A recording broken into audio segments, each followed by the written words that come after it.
Hello everybody. How are you? I hope you're well. I'm not going to dig into the other possibilities because I want us to be trending upwards, not downwards. I want you to be, even if life's a bit hard for you at the moment, I would love it if you had something that was encouraging for you, that helped your heart to lift a little bit. So I found for me that yes, I do need to acknowledge if things aren't going so well, but I don't focus on it, because focusing on it, unless there's actually something I can do about it, doesn't actually improve the situation. So there you go, a little bit of 5 cents philosophy for you, kind of. Anyway, if you're new here, hi, I'm Jev. I read old-fashioned children's books because they're fun, because they look at the world differently, because they sometimes are quite refreshing just to actually have a different outlook on the world. And also we get to see different aspects of the way the world has been. Even if the book is fantasy set in unreal world, I suppose you'd say, because it's written in a different time frame, the author's headspace is different to what it is for us now, and so therefore they portray things differently in it. I find it's really encouraging, but also stretching for my mind if I think about and visualize things from a different time period, from a different part of the world, and that sort of thing. So there you go. That's the part of the fun behind it. I grew up reading these sort of books. I read the books that were my parents' and my grandparents' books that they had read when they were growing up. Might as well make the most of them. Yeah, so there you go. I read using, if I haven't got a physical book, that's a book with physical pages, I read using a first generation iPad mini, which is so old that it won't do any updates anymore, because that's what happens. But the onboard apps, the browser and the book app, still work, which means that I can actually load books onto it and read them to you.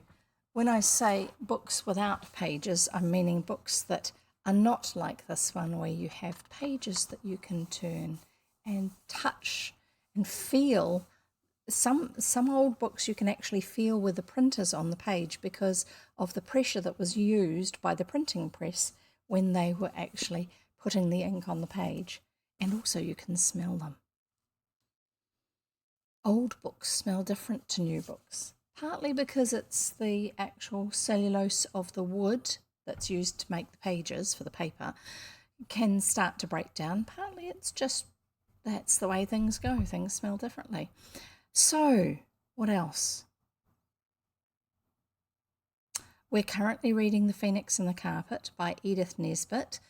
We've read some other books by her, The Would-Be Goods, and the other two books in that trilogy.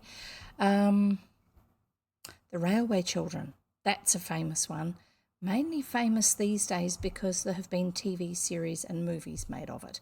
But the book was great. Lots of fun. That one didn't have a sequel. That's okay. And the books were set in the English countryside. Mainly, this one is actually set in London. The Would-Be Goods was as well, actually. And then, no, not the Would-Be Goods, the Treasure Seekers. That was the name of the series, was The Treasure Seekers. The second book in the series was The Would-Be Goods, and the third one was New Treasure Seekers. The children in her books have a tendency to get into a little bit of trouble because they don't always think about things the way an adult thinks about things. And I think she was probably a rather revolutionary author in her day because she wrote for children to entertain them, but she wrote about children as if they were real people rather than preaching at them about what they ought to be like, which was a lot of the way books were written in that era for children, was to improve their minds and therefore their behaviour. Oh dear, how boring. Who wants to become like something that you're told that you have to be like all the time? Yeah, well, anyway, so that's part of the fun of reading the books that we read. So I do have a couple of tips for you. Well, 3 actually. have yourself something to drink while I'm reading. Have something handy to drink. Water is brilliant because it keeps your mind working. It keeps you hydrated. It means that your body functions better. So I have water, so when I'm reading and my throat starts to get a bit dry, I have some water available for me to drink. This is my water bottle. That's why I'm waving it at you. See? You can hear it sloshing around. That's why I'm waving it at you as a reminder for me as well. I've also got a drink that I'm going to enjoy drinking aside from just the water.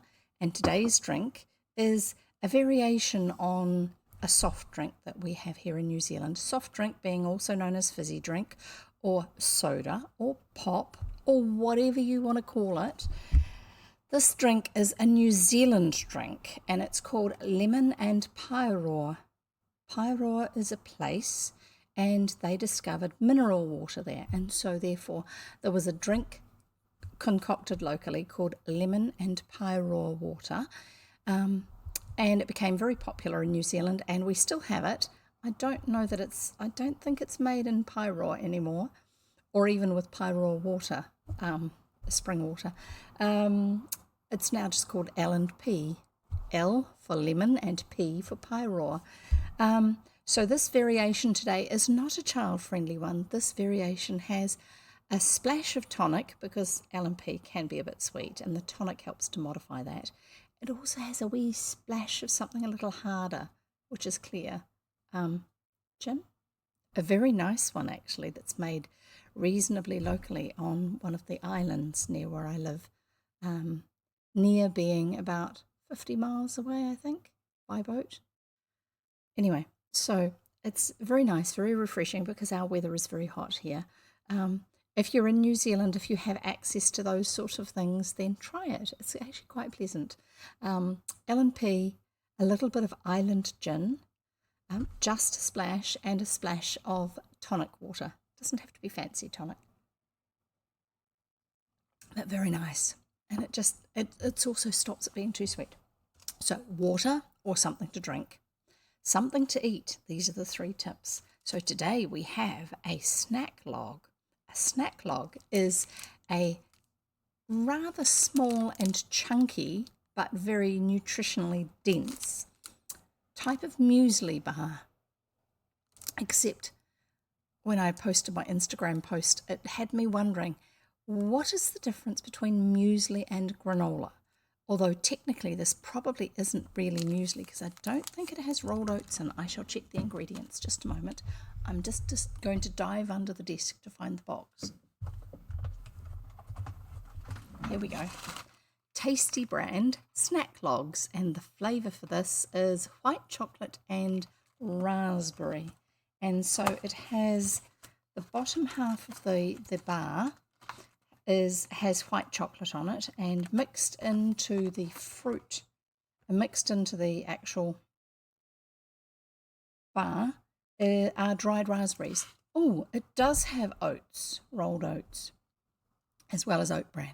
So it has oats, sugar, coconut. I'm not going to tell you all the extra weirdo things.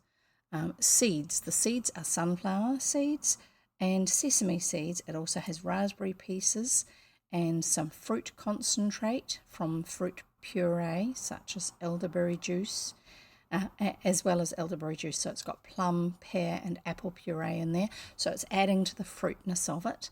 And raspberry puree as well as actual raspberry pieces. Various sugars, wheat fibre, gelling agents, blah, blah, blah, blah, blah, blah, blah.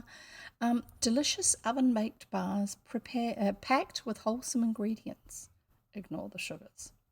Snack logs are your small but mighty snack to power your day. There you go. Actually, most of the energy comes from the sugars in it, although some of those are fruit sugars because of the fruit in there. So I'm going to open it up for you so you can see what a real, there's the picture of them on the packet, and I'm going to show you what a real one looks like, not just the photograph on the packet. You know what packet photos are like. How can they get away with it? I mean, these guys aren't too bad, but a lot of photographs on packets compared with the real food that comes out of the packet. Yes, I'm rattling the wrapper for you. You think they'd be done for false advertising. Okay, so this is a snack log, and it's rounded, and it's full of sesame seeds and coconut. There's the chocolatey layer on the bottom, and my fingers are getting sticky from the chocolate.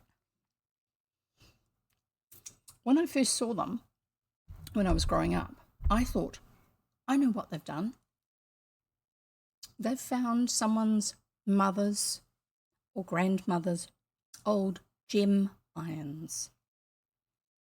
What is a gem iron? A gem iron is for making gems. And now a gem in the old days was a particular type of baking. It's kind of like a type of mini cake, I suppose you'd say. I'll see if I can find you a picture of one. Hang on.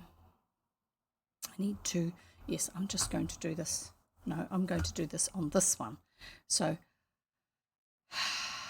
I'm confusing myself and you, am I? And gem iron.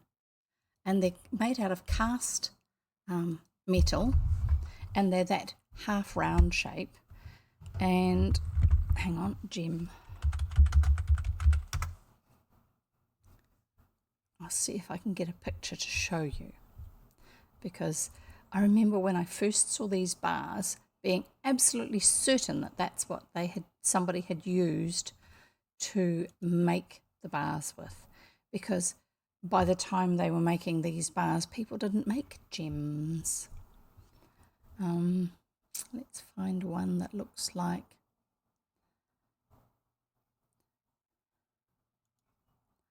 the sort of shape that you would be able to identify what I'm showing you from.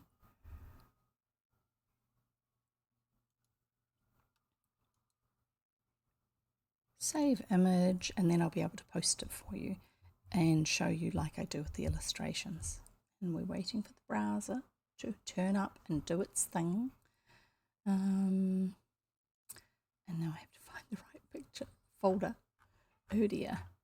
Yes, I really had totally forgotten about the fact that I was going to be eating this and probably end up talking about gem irons. One of you who is listening is most welcome to look up gems as a type of baking and find out why they're called that. That wouldn't be a bad idea, would it? Then we can all find out about it. That would be part of today's story. Edith Nesbit, not Edith Howes. It's another illustrator. I tend to save images and things like that, files by the author, so I can find them when I'm actually reading for you. Now let's see. I may have to actually open it and change the format, just because. But thankfully, the image editor that I use, very basic image editor, actually recognizes what different file types are and then changes them for me if they're incorrectly labeled, which some web formats, they're actually a standard format, but they have a different name to them. So here we go. Now, minimize that. Find my picture link. Hi Roosters, how are you? Great to have you here. I'm just in the middle of nattering about gem irons. Have you ever come across a gem iron before?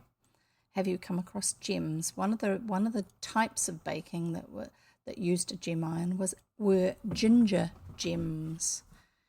I didn't download that picture. So the top one there, that's a gem iron. See how it's got the half rounding down the side? Oh, I'm trying to up towards me and down away from me. There. Trying to point when everything is flipped. Well, it's not a mirror image. It's actually directly the way everyone else sees it. So these here remind me of snack logs. Can you see it? Can you see how that reminds? Oh, trying to get it so it kind of lines up with the sort of way the shape is in the picture. See? Kind of. So yeah, the shape is not quite as well defined as it used to be. They used to be a lot more rounded, like a half round barn, except as something edible. But these things the gem irons used to be around in op shops and in granny's kitchen cupboards under the sink and in the bottom, the warming drawer under the oven, things like that, which is where we used to store all our baking trays and things because nobody used it as a warming drawer. And sorry, sticky chocolate on my fingers again. And so I think someone came up with the idea of a muesli bar, but one that was heavy on things like sesame seeds, sunflower seeds, all these extra things, not just the rolled oats and coconut. And then decided, why don't we squish our mix into these small bar shapes? Because then instead of having a large muesli bar, you have two small ones if you're feeling really hungry. Most people will actually only eat one of something when they've got it, unless they're really snacky. And that way, that we actually sell more of them because they're buying them by the number rather than by the quantity, the volume of food. Anyway, so gem irons, snack food. So we've had two tips. We've had water or something to drink, and I've given you two options already, and something to eat. And my one today is the snack logs. And the third suggestion, tip, is get yourself somewhere comfortable to sit, unless you are specifically working or studying, even doing things like housework. But if you've got your headphones on or the stereo on and you're listening to me nattering away to you, if you've got to do something else where you can't be sitting in a comfortable seat, then that's okay. I'm quite happy to talk to you while you're doing your other thing. I do have friends who will happily study better when they've got something like me talking to them in the background. But if you're actually just listening to the story, if you're just here to enjoy the story and are going to be here for a while, because this usually takes about an hour and a half, it's a good idea if you have somewhere comfortable to sit. You're allowed to change it during the session if you want. I'm not going to be checking up on you. Oh, and that's the other thing, is lurkers are most welcome here, because the only talking I tend to do, apart from the reading, is at the beginning and the end. And if we have chapter breaks, which the current book that we've got, the chapters are quite long, so we will only be doing one chapter per session, because I don't like breaking a story halfway through a chapter. It's not fair, because the author has taken the time to craft the story, to build and to flow, and I think the story loses its impact if you break it up in places it's not designed to be broken up. All too many words. Again, as usual. Anyway, you're here. Welcome lurkers. If you want to lurk and let me know that you're lurking, you're most welcome to put exclamation mark lurk, L-U-R-K, all written as one word, and then that will show up in the chat box. It'll probably say something amusing or motivational or something if you do type that. But if you don't want people to know that you're here and you don't want people to know that you're lurking, that's fine. You can actually just anonymously lurk. I don't have a problem with that either. So there we go. I don't think there's anything more that I need to actually just talk about at the moment. We determined last time that the book was written in 1904. It is the first one of three, another series of 3 books. The second one of 3. Sorry.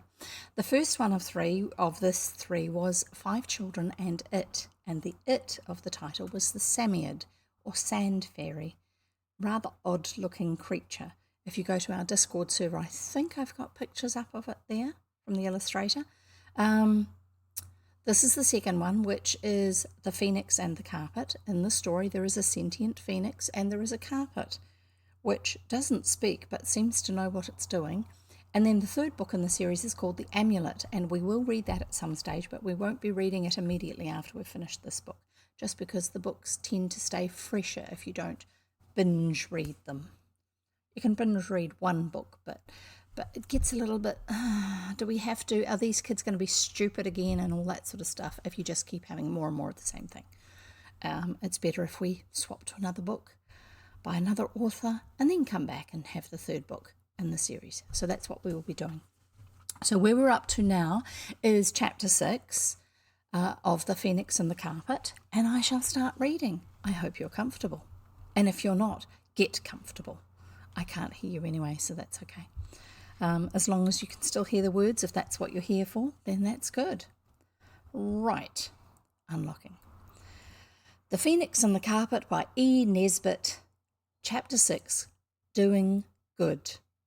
Oh no, we've already had a whole series about some children who were trying to do good. Are we going to have that with this one as well? Oh dear. We'll find out, shall we? If we read, we'll find out. Chapter 6, Doing Good. We shan't be able to go anywhere on the carpet for a whole week, though, said Robert. And I'm glad of it, said Jane unexpectedly. Glad, said Cyril. Glad, because this carpet of the title is a magic carpet that takes them to places when they wish for things. Yes. Aladdin's carpet, that sort of form of moving, but it does other things as well. Glad, said Cyril, glad. It was breakfast time, and Mother's letter telling them how they were all going for Christmas to their aunt's at Lyndhurst and how Father and Mother would meet them there. Having been read by everyone, the letter, having been read by everyone, lay on the table drinking hot bacon fat with one corner and eating marmalade with the other. So the letter's getting a little bit foody. Yes, glad, said Jane. Jane's the youngest. Well, the youngest of the 4 older children. There is a 5th child who is quite a lot younger. So the 4 of them tend to get up to adventures together, and then the 5th one is usually being looked after by someone who works at the house. Anyway, so, yes, glad, said Jane. I don't want any more things to happen just now. I feel like you do when you've been to 3 parties in a week, like we did at Granny's once, and extras in between, toys and chocks, that's chocolates, and things like that. I want everything to be just real and no fancy things happening at all. I don't like being obliged to keep things from Mother, said Anthea. She's the older girl. I don't know why, but it makes me feel selfish and mean. If we could only get the mater, that's Mother, Marta, to believe it, we might take her to the jolliest places, said Cyril, thoughtfully. Cyril's the oldest. As it is, we've just got to be selfish and mean, if it is that, but I don't feel it is. I know it isn't, but I feel it is, said Anthea. She's the 2nd oldest and the oldest girl. I feel it is, said Anthea, and that's just as bad. It's worse, said Robert, who's the 3rd of them, the 2nd of the boys. If you knew it and didn't feel it, it wouldn't matter so much. It's being a hardened criminal, Father says, put in Cyril, and he picked up Mother's letter and wiped its corners with his handkerchief, to whose colour a trifle of bacon fat and marmalade made but little difference, so his handkerchief is rather dirty already. We're going tomorrow anyhow, said Robert. Don't, he added with a good boy expression on his face, don't let's be ungrateful for our blessings. Don't let's waste the day in saying how horrid it is to keep secrets from Mother when we all know Anthea tried all she knew to give her the secret. That was in one of the previous chapters. And she wouldn't take it. Let's get on the carpet and have a jolly good wish. You'll have time enough to repent of things all next week. In other words, if they're at Lyndhurst, which is a real place in England, down in the south, if they're at Lyndhurst with Mother and Father all week, they won't be doing wishing carpet things. Yes, said Cyril, let's. It's not really wrong. Well, look here, said Anthea. You know there's something about Christmas that makes you want to be good, however little you wish it at other times. Couldn't we wish the carpet to take us somewhere where we should have the chance to do some good and kind action? It would be an adventure just the same, she pleaded. I don't mind, said Cyril. We shan't know where we're going, and that'll be exciting. No one knows what'll happen. We'd put on our best outers, just in case.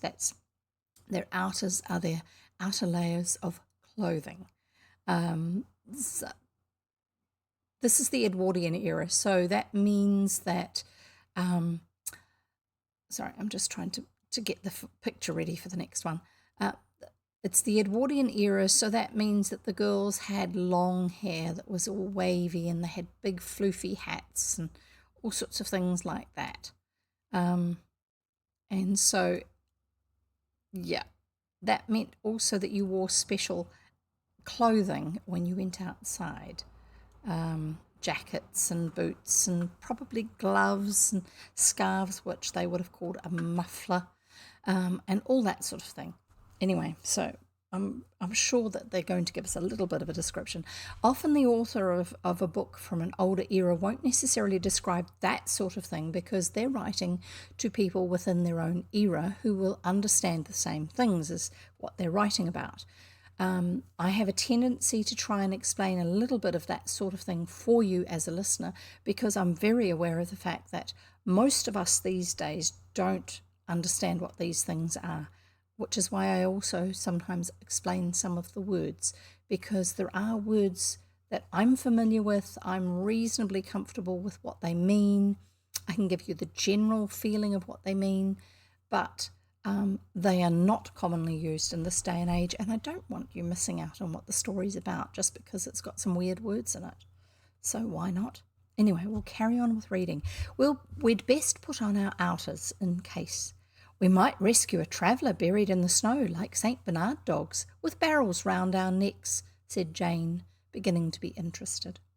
Or we might arrive just in time to witness a will being signed. More tea, please, said Robert, because children in this day and age, that day and age, drank tea with their breakfast of this particular class in society. And we should see the old man hide it away in the secret cupboard, and then after long years, when the rightful heir was in despair, we should lead him to the hidden panel and— Yes, interrupted Anthea, or we might be taken to some freezing garret in a German town where a poor little pale sick child— We haven't any German money, interrupted Cyril, so that's no go.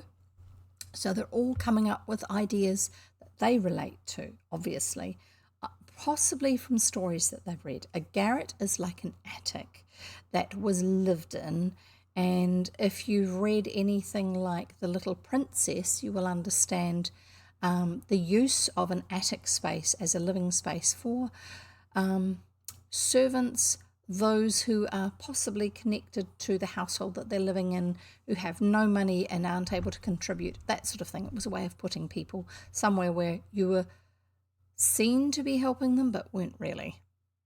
A garret is a bleak attic that's used for living in, not as part of a full part of the family, but more like if you were a servant or someone who's living in, can't even afford the equivalent of an apartment or a flat. That may be where they stay. Anyway, so we'll carry on. We haven't any German money, interrupted Cyril, so that's no go. What I should like would be getting into the middle of a war and getting hold of secret intelligence and taking it to the general, and he would make me a lieutenant or a scout or a hussar, which is a type of horse riding officer, I think. Particular division of the military. When breakfast was cleared away, Anthea swept the carpet and the children sat down on it, together with the phoenix, who had been specially invited as a Christmas treat to come with them and witness the good and kind action that they were about to do. Oh dear, here it is again. It's this idea of doing something good and feeling ever so good about oneself because you have done something good. Sorry, I'm trying to get my chair in the right place, and I'm trying to get myself sitting in the right way on the chair so I'm not too low on the screen, and also so that I can see the words and the chair doesn't roll away. We will get into the flow of this soon, and I will interrupt less, probably. No promises. Right. I don't know why they're making a big deal about inviting the phoenix, because usually he goes with them because the phoenix is able to communicate with the carpet. Anyway, so they'd invited the phoenix to come with them, especially as a Christmas treat, and witness the good and kind action that they were about to do. 4 children and 1 bird were ready, and the wish was wished. Everyone closed its eyes so as to feel the topsy-turvy swirl of the carpet's movement as little as possible. When the eyes were opened again, the children found themselves on the carpet, and the carpet was in its proper place on the floor of their own nursery at Camden Town. "I say," said Cyril, "here's a go." "Do you think it's worn out, the wishing part of it, I mean?" Robert anxiously asked the phoenix. "It's not that," said the phoenix, "but, well, what did you wish?" "Oh, I see what it means," said Robert with deep disgust. "It's like the end of a fairy story in a Sunday magazine. How perfectly beastly." Remember I was talking about the preachy style of stories that were written to improve children? That's what he's referring to. How perfectly beastly. "You mean it means we can do kind and good actions where we are, I see. I suppose it wants us to carry coals for the cook or make clothes for the bare heathens. Well, I simply won't. And the last day, and the last day and everything. Look here," Cyril spoke loudly and firmly. "We want to go somewhere really interesting where we have a chance of doing something good and kind. We don't want to do it here, but somewhere else, see? Now then." The obedient carpet started instantly, and the 4 children and 1 bird fell in a heap together, and as they fell were plunged in perfect darkness. I wonder if that counts as a second wish, or if that was just a modification of the first wish. They only get 3 wishes in any one day. "Are you all there?" said Anthea breathlessly through the black dark. Everyone owned that it was there. So everyone said, "Yes, I'm here." "Where are we? Oh, how shivery and wet it is. I've put my hand in a puddle." "Has anyone got any matches?" said Anthea hopelessly. She felt sure that no one would have any. It was then that Robert, with a radiant smile of triumph that was quite wasted in the darkness, where of course no one could see anything, drew out of his pocket a box of matches, struck a match and lighted a candle. 2 candles. And everyone with its mouth open blinked at the sudden light.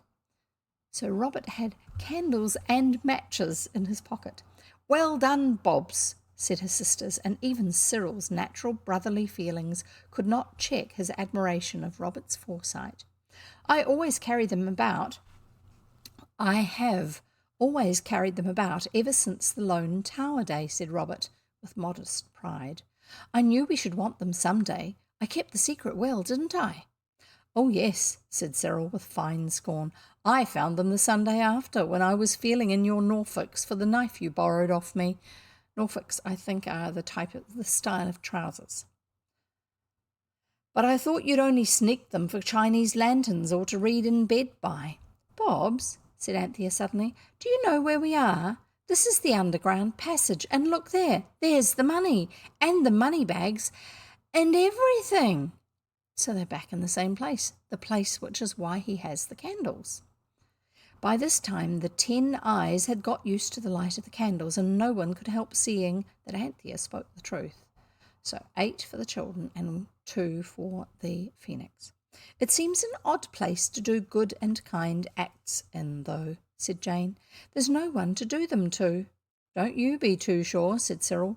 "Just round the next turning we might find a prisoner who has languished here for years and years, and we could take him out on our carpet and restore him to his sorrowing friends."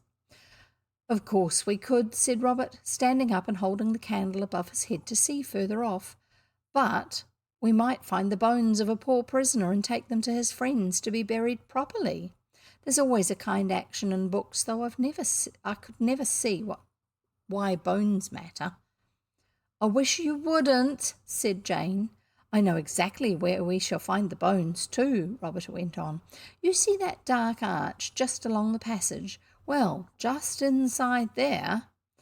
"If you don't stop going on like that," said Jane firmly, "I shall scream, and then I'll faint. So now then." "And I will too," said Anthea. Robert was not pleased at being checked in his flight of fancy.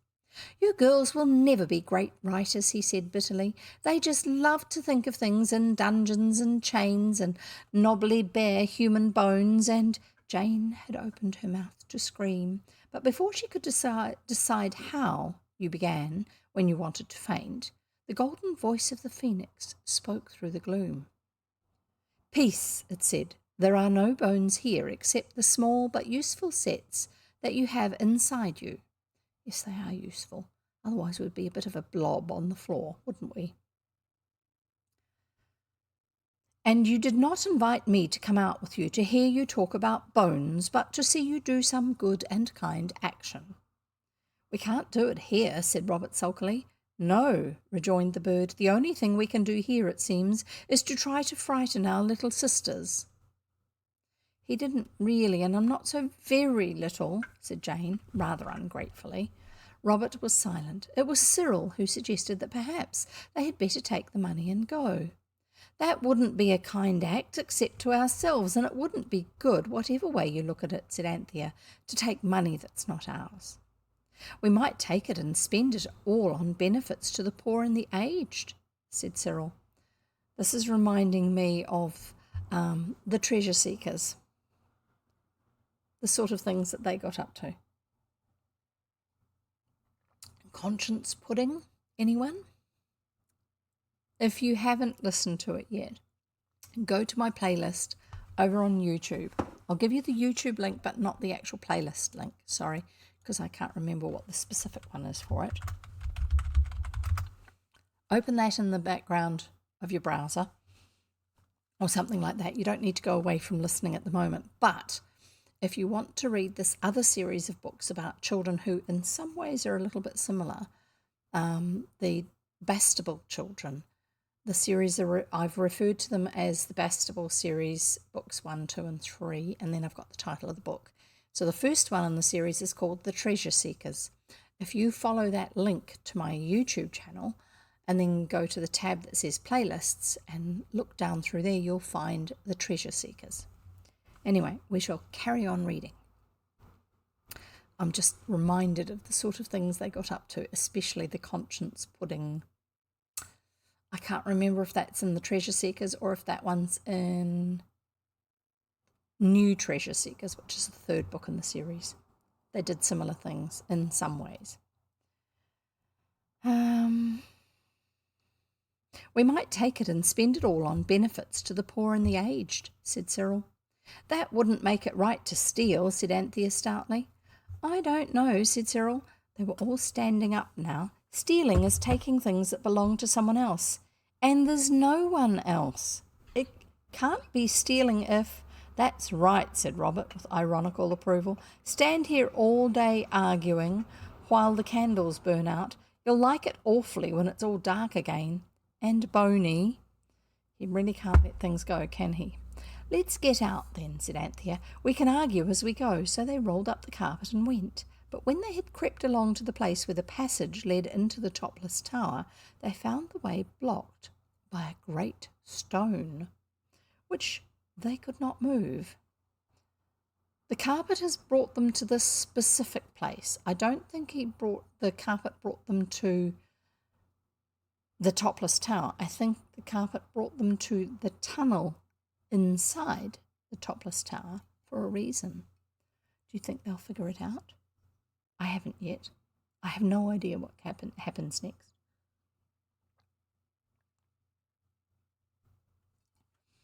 Anyway, carrying on. Great stone was blocking the way, which they could not move. "There," said Robert. "I hope you're satisfied." "Everything has two ends," said the phoenix softly, "even a quarrel or a secret passage." So they turned round and went back, and Robert was made to go first with one of the candles because he was the one who had begun to talk about bones. And Cyril carried the carpet. "I wish you hadn't put bones into our heads," said Jane as they went along. I didn't. You always had them. More bones than brains, said Robert. He's meaning the skull. The passage was long, and there were arches and steps and turnings and dark alcoves, and the girls did not much like passing. The passage ended in a flight of steps. Robert went up them. Suddenly he staggered heavily back onto the following feet of Jane, and everybody screamed, "Oh, what is it?" "I've only bashed my head in," said Robert, when he had groaned for some time. I think there's a picture I should have shown you already of the children, and there you go, there's the tunnel. As odd places to do good and kind acts in. An odd place to do good and kind acts in. So there, that's the carpet that they're standing on, and I think this one's Jane, and that one is Anthea, which means that that's probably Cyril and that's probably Robert. But they're in the middle of this tunnel, yes, because Robert's just lit the candles. I forgot about that, sorry. And I'll get the next one ready because I'm pretty certain that that one comes up very soon, going by what's happening in the story.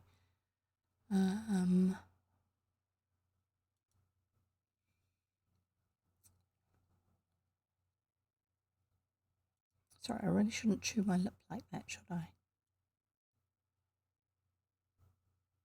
Right, we'll carry on.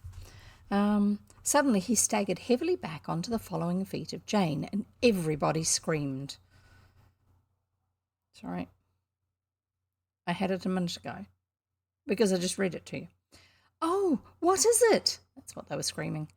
"I've only bashed my head in," said Robert, when he had groaned for some time. "That's all. Don't mention it. I like it.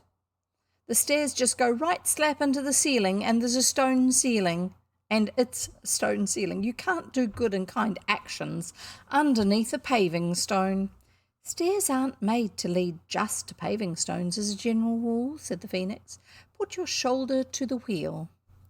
"There isn't any wheel," said the injured Robert, still rubbing his head. But Cyril had pushed past him to the top of the stair and was already shoving his hardest against the stone above. Of course, it did not give in the least. Let's see if this is the right picture. There they are. We haven't quite got to that bit. "Now then," cried Robert, "push all together, 1, 2, 3. We haven't got to that part of the words. But see, there's the stone up above them, and here's the steps. Steps go that way. That's it. And that's probably Anthea holding one of the candles. We'll carry on. Keep that picture in your mind. "If it's a trapdoor," said Cyril, and he stopped shoving and began to feel about with his hands. "Yes, there's a bolt." That's like a tower bolt, which you slide across and it holds on so the thing won't open because it gets in the way. "I can't move it." By a happy chance, Cyril had in his pocket the oil can of his father's bicycle. These boys with what they've got in their pockets. He put the carpet down at the foot of the stairs, and he lay on his back with his head on the top step and his feet straggling down among his young relations, and he oiled the bolt till the drops of rust and oil fell down onto his face. One even went into his mouth, open as he panted with the exertion of keeping up this unnatural position. So he's lying on the steps, which are very close to the ceiling, and trying to squeeze oil onto the bolt, which is up above him.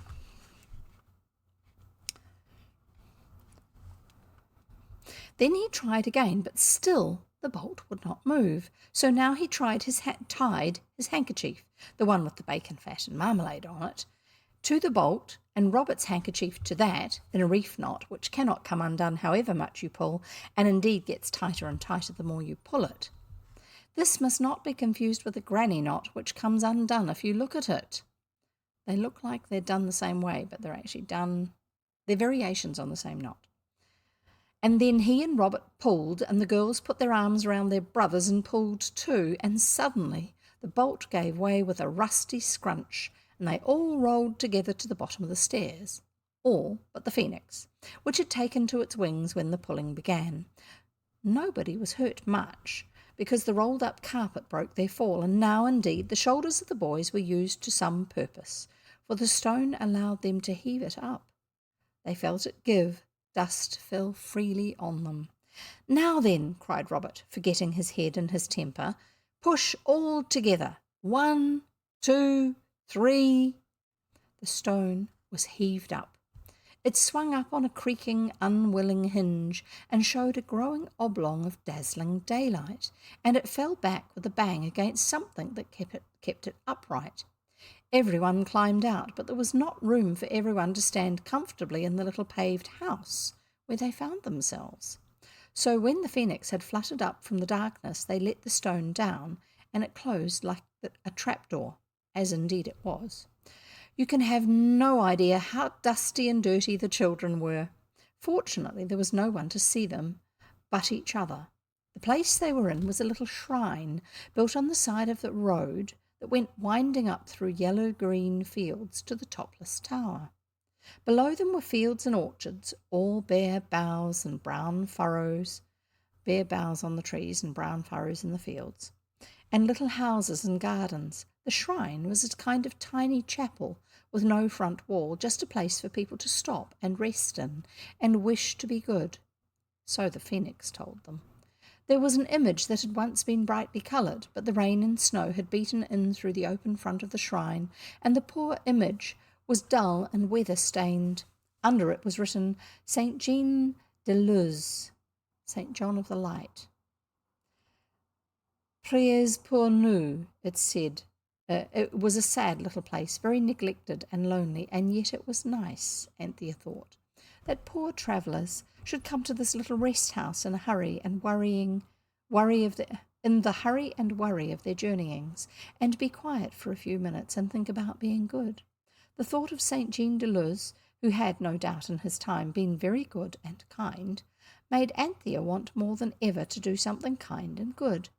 "Tell us," she said to the phoenix, "what is the good and kind action the carpet brought us here to do?" "I think it would be kind to find the owners of the treasure and tell them about it," said Cyril. "And give it all to them," said Jane. "Yes, but whose is it?" "I should go to the first house and ask the name of the owner of the castle," said the golden phoenix. And really the idea seemed a good one. They dusted each other as well as they could and went down the road. A little way on they found a tiny spring bubbling up out of the hillside and falling into a rough stone basin surrounded by bedraggled, a little bit scruffy, hart's tongue ferns, now hardly green at all. Here the children washed their faces and hands and dried them on their pocket handkerchiefs, which always, on these occasions, seemed unnaturally small. Cyril's and Robert's handkerchiefs indeed rather undid the effects of the wash. I think they should have washed their handkerchiefs. But in spite of this, the party certainly looked cleaner than before. Now, I'm guessing that this was France, because I think when we came across the topless tower, that means it had no roof at the top, and they had gone down inside it. I'm thinking that they had been in France, and it's not uncommon to actually have, if you're away from what are now the main roads, to actually have shrines on the side by the road, but also to have like a water fountain, but it's basically just a pipe that comes out of a stone wall and dribbles water into a basin so that you can fill up your water containers or have a drink if you need to, if you're travelling somewhere. And if you were using a horse and cart, the horses could drink water from the trough, that sort of thing. I keep saying, sorry about that. Nearly did it again. We were in somewhere in Eastern Europe 4 years ago, and there were quite a few of these sort of things along the side of the road there. And people would be driving along and then they'd stop, they'd fill up their water bottles, and then they'd carry on driving. They were locals. Sometimes they would bring out big water containers so that they could take the water home with them to use at home, probably preferring the taste of that to what the town supply water was in where they were living, if they live in town. Anyway, so in spite of this, the party certainly looked cleaner than before. The first house they came to was a little white house with green shutters and a slate roof. It stood in a prim little garden, and down each side of the neat path were large stone vases for flowers to grow in. But all the flowers were dead now. I think it's November. Oh, it's nearly Christmas, that's right, because they're going to wherever it is they're going to, and I can't remember, but you might remember. They're going there for Christmas, which is next week. Well, they're going next week, but they're going down there for Christmas. That's why all the flowers are dead. And I was saying that I had seen those water fountains and stuff in Eastern Europe a number of years previously. When we were living in England, we did a bit of travelling in Europe then too, driving around. And we saw these sort of water fountains and shrines in France and in Andorra as well. At that stage, we didn't see any in Spain because we were driving on main roads in Spain, so like motorways and highways. So you didn't see them there because they were a much newer road system, and so they wouldn't have developed there. Whereas on an old road that has been there for hundreds, maybe thousands of years, these sort of things over time become part of the local landscape. So yes, it's not just Eastern Europe that you have them. They are still in a lot of other places as well, especially in Europe, probably in other countries as well outside of Europe. But I'm just speaking from experience. It's nice actually having had the experiences and now reading about another place in a different time to actually have memories of things which relate to that. So that's often why I will share with you some of these memories. It's just so you can visualize it a bit better than just what's described in the story. And we are reading about this garden. All the flowers were dead now. Along one side of the house was a sort of wide veranda, built of poles and trellis work, and a vine crawled all over it. It was wider than our English verandas, and Anthea thought it must look lovely when the green leaves and the grapes were there. But now there was only dry reddish-brown stalks and stems with a few withered leaves caught in them. I wonder if that's a grapevine. It must be a grapevine because she talks about Anthea thought it would look lovely with green leaves and grapes. Yes, grapevines when there's no leaves on them look very dead. The children walked up to the front door. It was green and narrow. A chain with a handle hung beside it and joined itself quite openly to a rusty bell that hung under the porch. Cyril had pulled the bell, and its noisy clang was dying away before the terrible thought came to all.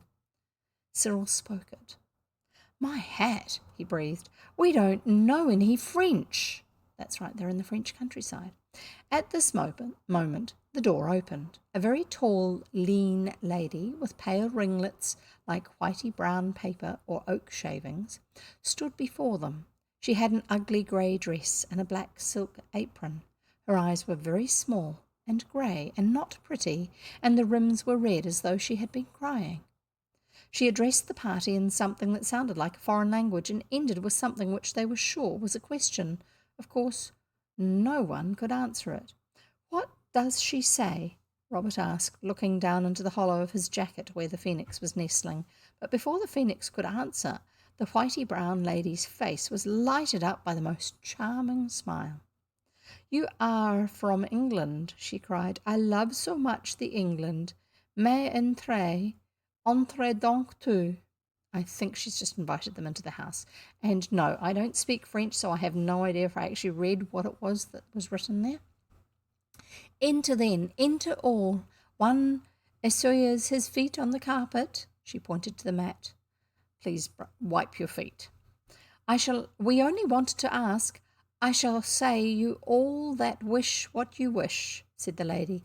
"Enter only." So they all went in, wiping their feet on a very clean mat and putting the carpet in a safe corner of the veranda. "The most beautiful days of my life," said the lady as she shut the door, "did pass themselves in England, and since long time I have not heard an English voice to repeal me the past." So she's speaking a little bit broken English where she doesn't have all of the correct words. Repeal me the past. This warm welcome embarrassed everyone, but most the boys, for the floor of the hall was of such very clean red and white tiles, and the floor of the sitting room so very shiny, like a black looking-glass, that each felt as though he had on far more boots than usual, and far noisier. There was a wood fire, very small and very bright, on the hearth, neat little logs laid on brass fire dogs. That's fire dogs are a metal construction. It's like a post with little legs at the bottom to hold it standing upright. They're often sort of like a couple of feet to a foot or 2 feet tall, with feet to keep them standing upright, and often a bar that comes off the back and down towards the ground level as well. And you put the logs behind it, and it stops the logs falling out of the fire. It holds it all so there's some air can get in and make the fire work. That's what I know fire dogs to be. I'm not quite sure if that's exactly it, but I think so. Neat little logs laid on brass fire dogs. Some portraits of powdered ladies and gentlemen hung in oval frames on the pale walls. There were silver candlesticks on the mantelpiece, and there were chairs and a table, very slim and polite, with slender legs. It's all very posh sounding, actually, very high quality. The room was extremely bare, but with a bright foreign bareness that was very cheerful in an odd way of its own. At the end of the polished table, a very un-English little boy sat on a footstool in a high-backed, uncomfortable-looking chair. He wore black velvet and the kind of collar, all frills and lacy, that Robert would rather have died than wear. But then the little French boy was much younger than Robert. Sounds a little bit like, I don't know if you've read it, I haven't, but the description of the boy in Little Lord Fauntleroy. Or The Blue Boy. It's a famous painting by Constable. Was it him? Someone who normally did landscapes but actually painted this boy. This beautiful pale blue satin suit with fitted leggings that comes down to just below the knee, and then he's got stockings or socks under that and his fancy shoes. And I think he had lace at the collar and lace on the cuffs of his sleeves for the undershirt and that sort of stuff. Very fancy looking. And this sounds similar to the sort of thing that the little French boy's wearing. The little French boy was much younger than Robert. "Oh, how pretty," said everyone, but no one meant that the little French boy with the velvety short knickerbockers and the velvety short hair. What everyone admired was a little Christmas tree, very green and standing in a very red little flower pot, and hung round with very bright little things made of tinsel and coloured paper. There were tiny candles on the tree, but they were not lighted yet. "But yes, is it not that it is genteel?" said the lady. "Sit you down then, and let us see." The children sat down in a row on the stiff chairs against the wall, and the lady lighted a long, slim red taper at the wood flame. That's the flame of the wood fire. A taper is like a long match, but often actually made as a form of candle.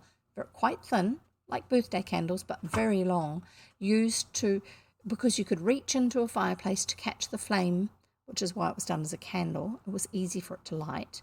And then you can then transfer that flame to your normal candles, to a lamp, all that sort of thing, to light other things with it. Because back in those days, they didn't have matches like we do. Or lighters. Taper. Where's the taper? The lady lighted a long, slim red taper at the wood flame, and then she drew the curtains and lit the little candles on the Christmas tree. And when they were all lighted, the little French boy suddenly shouted, "Bravo, ma tante! Ma tante! Oh, que c'est gentil! Bravo, my aunt! It is wonderful!" And the English children shouted, "Hooray!" Then there was a struggle in the breast of Robert, and out fluttered the phoenix, spread his gold wings, flew to the top of the Christmas tree, and perched there. "Ah, catch it then," cried the lady. "It will itself burn, your genteel parakeet." "It won't," said Robert. "Thank you." And the little French boy clapped his clean and tidy hands, but the lady was so anxious that the phoenix fluttered down and walked up and down on the shiny walnut wood table, because she was worried he was going to get burnt by the candles. He's a phoenix. I don't think they burn. "Is it that it talks?" asked the lady, and the phoenix replied in excellent French. It said, "Parfaitement, madame." "Oh, the pretty parakeet," said the lady. "Can it say still of the other things?" And the phoenix replied, this time in English, "Why are you so sad? So near Christmas time." The children looked at it with one gasp of horror and surprise, for the youngest of them knew that it is far from manners to notice that strangers have been crying, and much worse to ask them the reason of their tears. And, of course, the lady began to cry again, very much indeed, after calling the phoenix a bird without a heart, and she could not find her handkerchief, so Anthea offered hers, which was still very damp and no use at all. She also hugged the lady, and this seemed to be of more use than the handkerchief, so that presently the lady stopped crying and found her own handkerchief and dried her eyes, and called Anthea a cherished angel. "I am sorry we came just when you were so sad," said Anthea, "but we really only wanted to ask you whose that castle is on the hill." "Oh, my little angel," said the poor lady, sniffing. "Today and for hundreds of years the castle is to us, to my family. Tomorrow it must that I sell it to some strangers, and my little Henri, who ignores all, he will not have never the lands paternal. But what will you? His father, my brother, Mr. the Marquis, has spent much of the money, and it must, despite the sentiments of familial respect that I admit that my sainted father, he also. How would you feel if you found a lot of money, hundreds and thousands of gold pieces?" asked Cyril. The lady smiled sadly. "Ah, one has already recounted to you the legend," she said. "It is true that one says that it is long time. Oh, but long time, one of our ancestors has hid a treasure of gold, and of gold, and of gold, enough to enrich my little Henri for the life. But all that, my children, it is but the accounts of fays." "She means fairy stories," whispered the phoenix to Robert. "Fays? Fairy stories. Tell her what you have found," whispered the phoenix. So Robert told, while Anthea and Jane hugged the lady for fear she should faint of joy, like people in books, and they hugged her with the earnest, joyous hugs of unselfish delight. "It's no use explaining how we got in," said Robert, when he had told of the finding of the treasure, "because you would find it a little difficult to understand and much more difficult to believe, but we can show you where the gold is and help you fetch it away." The lady looked doubtfully at Robert as she absently returned the hugs of the girls. "No, he's not making it up," said Anthea. "It's true, true, true, and we are so glad." "You would not be capable to torment an old woman," she said, "and it is not possible that it be a dream." "It really is true," said Cyril, "and I congratulate you very much." His tone of studied politeness seemed to convince more than the raptures of the others. "If I do not dream," she said, "Henri, come to Manon. And you shall come all with me to Mr. the curate, is it not?" Manon was a wrinkled old woman with a red and yellow handkerchief twisted round her head. So Manon's going to look after Henri. She took Henri, who was already sleepy with the excitement of his Christmas tree and his visitors, and when the lady had put on a stiff black cape and a wonderful black silk bonnet and a pair of black wooden clogs over her black cashmere house boots, the whole party went down the road to a little white house, very like the one they had left, where an old priest with a good face welcomed them with a politeness so great that it hid his astonishment. The lady, with her French waving hands and her shrugging French shoulders and her trembling French speech, told the story, and now the priest, who knew no English, shrugged his shoulders and waved his hands and spoke also in French. "He thinks," whispered the phoenix, "that her troubles have turned her brain. What a pity you know no French." I know a lot of French, whispered Robert indignantly, but it's all about the pencil of the gardener's son and the penknife of the baker's niece. Nothing that anybody ever wants to say. Yes, when they're trying to get you to learn a language, they often give you really strange sentences to practice with. If I speak, the bird whispered, he'll think he's mad too. Tell me what to say, said Robert. Say, c'est vrai, monsieur, venez donc voir, said the phoenix. I have no idea what that was, and I'm sure I got it wrong. And then Robert earned the undying respect of everybody by suddenly saying very loudly and distinctly, c'est vrai, monsieur, venez donc voir. That's his variation on it, which is probably similar to mine. The priest was disappointed when he found that Robert's French began and ended with these useful words, but at any rate he saw that if the lady was mad, she was not the only one, and he put on a big beavery hat and got a candle and matches and a spade. And they all went up the hill to the wayside shrine of St. John of Luz. Now, said Robert, I will go first and show you where it is. So they prized the stone up with a corner of the spade, and Robert did go first.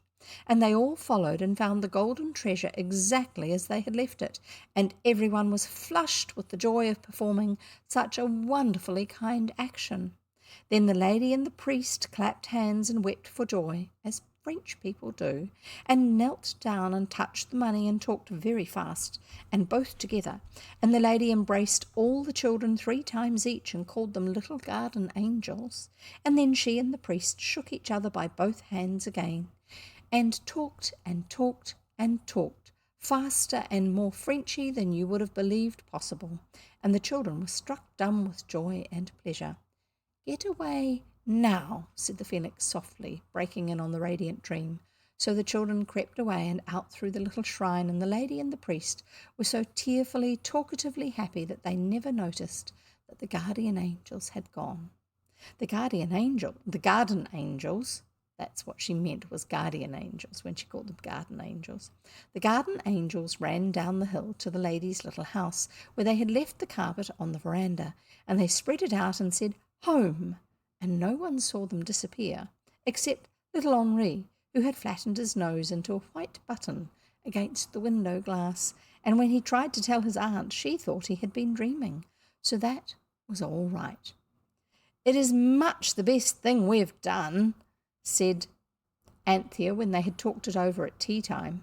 In the future we'll only do kind actions with the carpet. Said the phoenix. I beg your pardon, said Anthea. Oh, nothing, said the bird. I was only thinking. And that's the end of today's chapter. There you go. The next chapter is called Muse, not news, but Muse from Persia. Ooh. What do you think that might be? I'm sorry, I was just trying to bookmark the page and it was not doing it, so I had to keep on tapping it. Anyway, there you go. So that was really cool actually, because they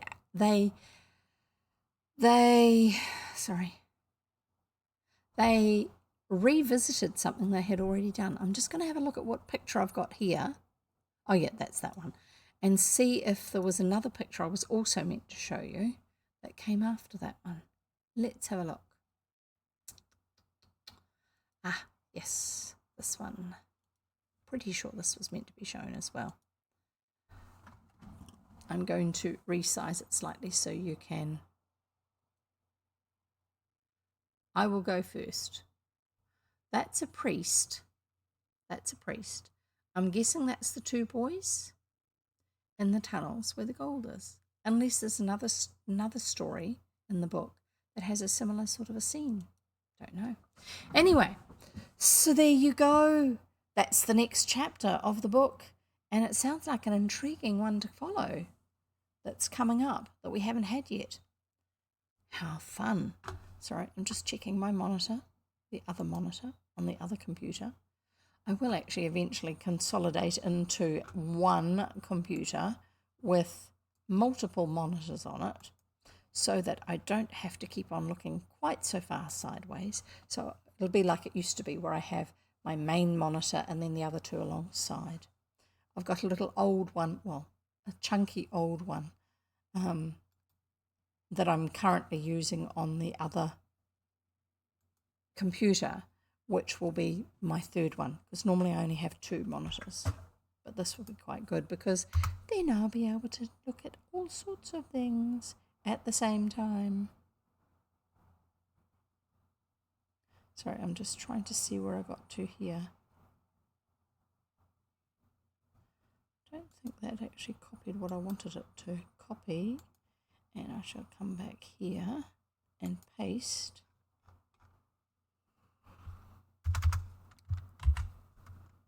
There.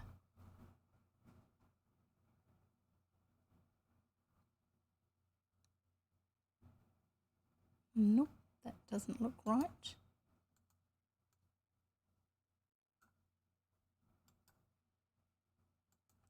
I think I've got the same thing coming onto the page multiple times. Ah, of course, two keyboards. Two computers, you've got two keyboards.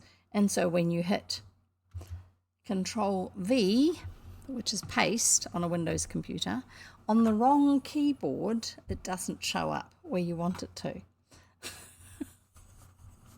It'll be a lot better once I get it all consolidated and my office set up properly. I've got the desk alongside me, which is going to become my main desk. It's very messy still, but only about a quarter of the stuff on it that used to be on it, which is great. And most of it is sorting away, putting into boxes, getting rid of bits and pieces. There's lots of pens and pen pots and bits of paper and paper clips and things like that. So that will have all my monitors on a special stand and my keyboard and my mouse. And then behind me will have this, that's going to be behind me there, because I'm going to be sitting over there. Behind me will be the ceiling that I used to have as my background. And I may or may not use a green screen by that stage. We'll see what happens. So I've got a picture of a library behind me at the moment. It's a picture. It's not actually behind me. What's behind me at the moment is this, and I shall show you.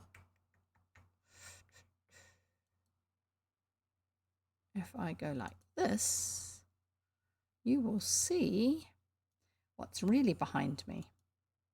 That's what's behind me. There you go. That green behind me is felt. And that up there, that funny bit of brown there, that piece of wood, is actually a beam holding up the roof. I would call it a rafter, except it's huge. So structurally, it's more of a beam than a rafter. And so because behind the green screen is boxes of stuff, because my office is at one end of a storage space, boxes and boxes of stuff, and then a great big window that lets in a lot of light, which means it would be very hard to see me because there's light behind me. So currently I have a green screen there to make it look a bit tidier. And eventually that will also get sorted, and I will actually move my office further along the space. I will have bookshelves. I will have a couple of lounge chairs. It'll be a bit like watching, if you're English, you might know it, Jackanory, which was a storytelling children's program in England. And not one of the Rick Mail versions, because he kind of acted it out too. Absolutely hilarious. His ones are wonderful.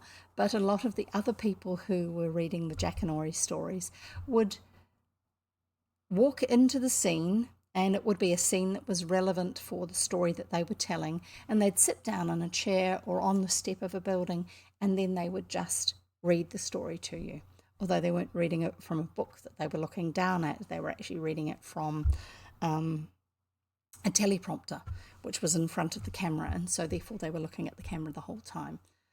But I quite like the fact that of having a real book or even an e-book in front of me, and I'm looking down at that, and then I look up to you and I talk about it with you and things like that.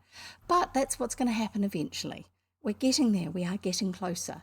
And part of getting closer is resolving the issue with my old computer not working properly, getting the new computer set up and working properly. I've got some of the key essentials installed on it, but there are some other things that I still need to install. And then the last part of that will be actually taking the hard drive out of the old computer and putting it in the new one, because that's where the files that are references for the program that I'm using, such as the images that I show you and things like that. So they will all be already available, and some other things like different extensions and stuff that I use. Too much technical information, I think. Anyway, so I hope, yes, I do. I hope that you have a wonderful week, the rest of it. It's Wednesday here at the moment when I'm reading. If you are new here, don't forget to follow me, because then Twitch will actually notify you when I go live. If you're watching this on YouTube and you would rather be part of the live experience and interact with me via chat when I'm actually reading, and get this sort of little buzz thing that happens when you know you're watching something as it's actually happening, then follow the link that is in my profile on YouTube to my Twitch channel. And join up with Twitch if you haven't already. It's free. Yes, there is a paid version, but most people just use the free version, which doesn't cause any problems. It works fine. Join up with Twitch. Follow me on Twitch, which is like subscribing on YouTube, and then the Twitch system will notify you when I go live. And I start the live section with just a screen telling you that I'm going to be starting soon, and I start that before I do the reading, because these days, it doesn't always do it, but these days often Twitch will try and show an advertisement for something before I start reading. And if you arrive right when I start reading, it will show you the advert before you can actually see me reading. So you miss that first part of what I'm reading. Or in the case of me, it's not so much reading, it's actually when I'm doing all that chatting at the beginning. But if you want to be there right from the start of me interacting, then come at least 5 minutes beforehand, and then the advertisement's out of the way. It's probably actually only 30 seconds, but still, if you come early, then the advert is out of the way and it's not interrupting with you listening to the story. If you're on Twitch and you want to listen to some of the previous stories I've read, then follow the YouTube link. I shall put it, if you've arrived later, I'll give it to you now. YouTube. The link, by the way, is also on my profile. Go to my YouTube channel, and you'll find there all of the different stories I read, as each video is just the same as what I've done on Twitch, except that I've removed the overlay and the starting soon screen. So it's just the video of me talking.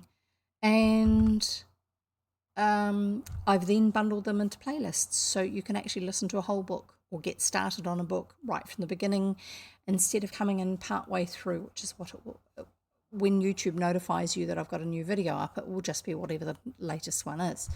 And they're there 2 weeks after I have been live on YouTube, on Twitch. My words are not doing so well now, are they? What else? Yeah, YouTube is also free. If you subscribe and click on the bell icon, it will specifically notify you when I have put up a new video.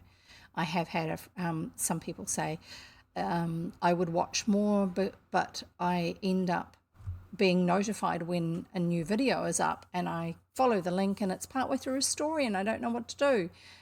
And so that's why I have the playlists up.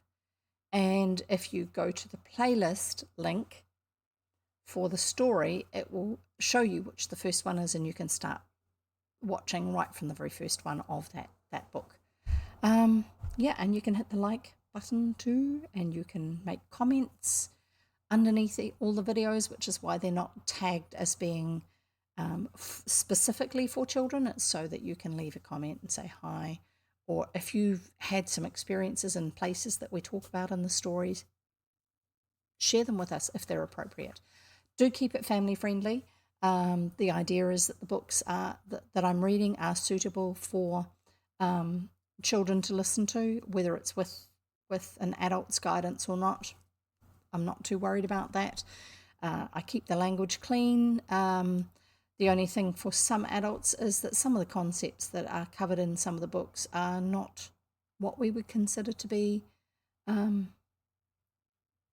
normally acceptable in this day and age, just because the attitudes in past eras are different to what they are now, which we can learn from. Children can learn from that too. They can understand that people from a different era lived differently to how we do now. So one of the previous stories talked about the girls doing the dishes and the laundry and the boys just filling in time, because that was the role models that the children had at the time. Although in that particular chapter, they kind of addressed that a little and said, well, maybe we can get all this done and you can help out, and we'll be able to do some other things sooner. So in their own way, they actually kind of addressed that as a way of bringing about change.